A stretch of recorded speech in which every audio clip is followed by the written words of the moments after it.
because of their own traditional drums. They made drums, making drums is easy.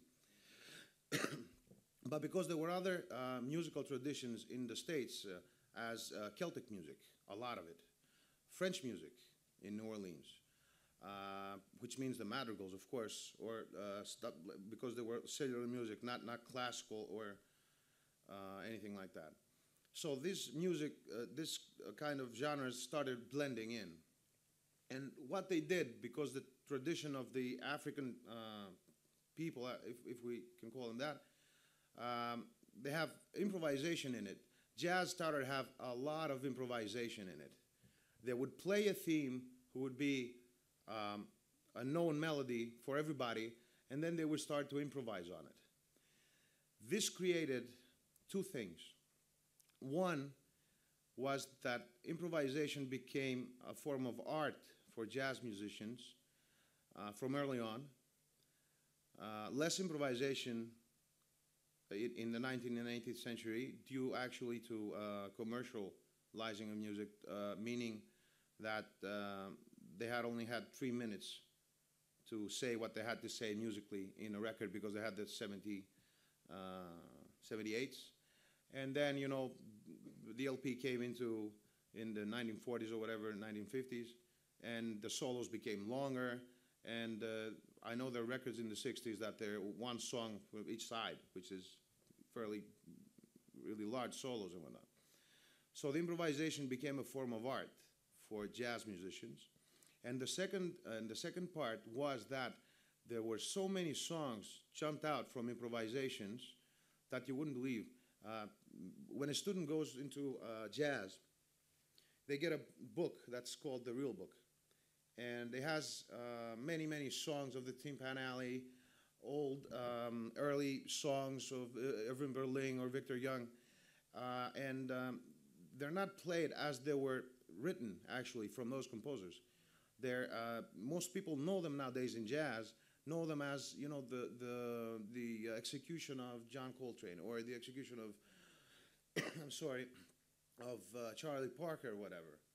They don't really know the song as it was written at first because they were written in musicals and stuff. So those musicians, the jazz musicians, took it and started writing on it, changing the chords to fit their improvisation, improvising a lot on it because the theme was like 32 bars.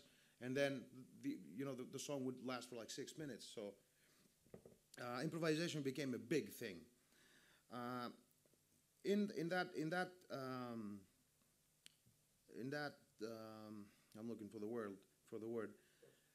In that concept, the improvisation for jazz musicians became a device to see other music because the improvisation already existed in African music, in Latin music, in Arabic music. So the first fusion of music as we know it, because in the early days there were no television, there were no phones, the interaction between people was harder than it is today. The first music that they heard was Latin music, Spanish music, not even Latin, Spanish music or African music. And those music started to blend, but because they had the conception of improvisation, the jazz musicians started to understand how the Latin tradition improvises, how the African tradition improvises. So they started to collect the elements and start putting them in their music. And actually, there are references in the early 50s that Dizzy Gillespie, for example, started dealing with rhythms of Latin music and started dealing with melodies of Latin music. And started using actual Latin musicians to give him more insight of how that music works. For example, the clave, which is a beat behind every song in Latin music, which is a specific hit in 2 measures, is a ta ta ta ta ta, or the other way around. It's like the heart of the song for Latin music if they play salsa or son or whatever. This was something that the American jazz musicians could not understand. So they came to what I was saying previously, that they had to break it down. So when I was in the States studying jazz, we had to talk about Latin music, and they were trying to explain the clave, and they told us that there's two kinds of clave for the salsa, which is 3-2, which is like 2 hits on the first measure and 3 hits in the second measure, it doesn't matter the time, and 2-3, which is the opposite effect. And they told us a million times that you have to listen because it turns around all the time. I mean, if you hear a Latin band playing, you will hear it that is this way, the first half of the song, and the other way, the other half of the song. And that was my conception for many years. And when I met Kiki, which here's my my percussion player here, you're going to listen to us today. When I told him that, oh, this clave is 2-3 or 3-2 or whatever, he says, no. The clave is the clave. There's no 2-3 or 3-4. You just know what it is. So they just take rhythm as granted. Then I come back. I'm sorry about the light. I can't have it in my eyes. That takes us back to the rhythmic cycles that I was talking about before. Traditional musics have cycles for everything and modes for everything. They don't go out.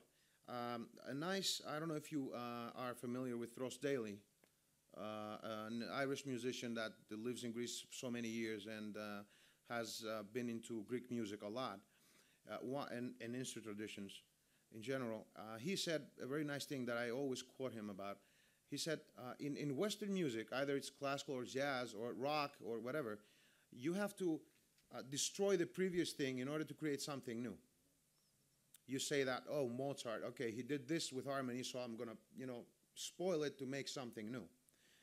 There's not many people step on the previous to make something new. In Eastern traditions, for example, Arabic music that I know, music evolves through playing.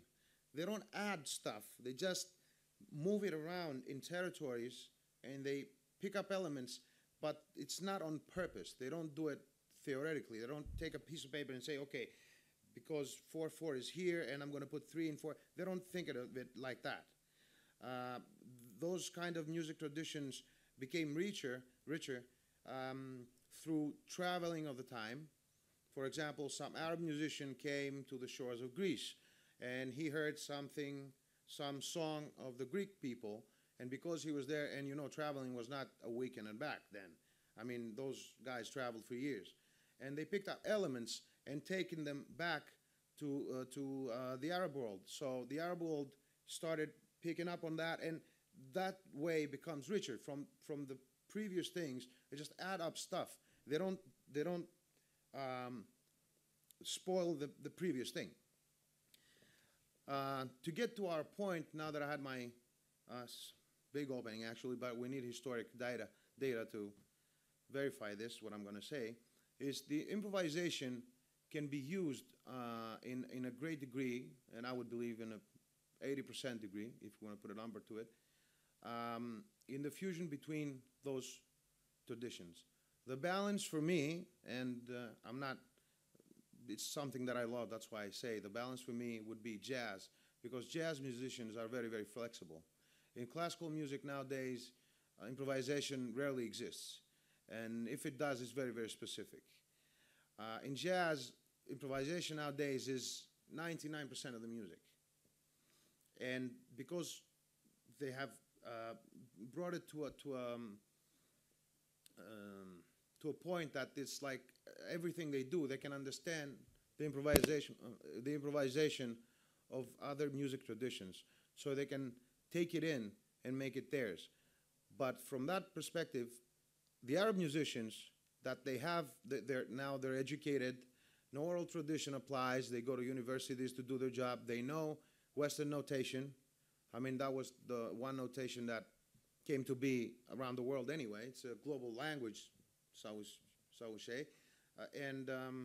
They made a few modifications, but that's really something, a musician would understand it. And now the jazz musician should give to the Arab musician what he means in order for the traditions to expand. And actually, that's what you're going to hear today, mostly on the jazz part, though. But there are musicians in the world today like Marcel Khalifa, Simon Shaheen, Arab musicians.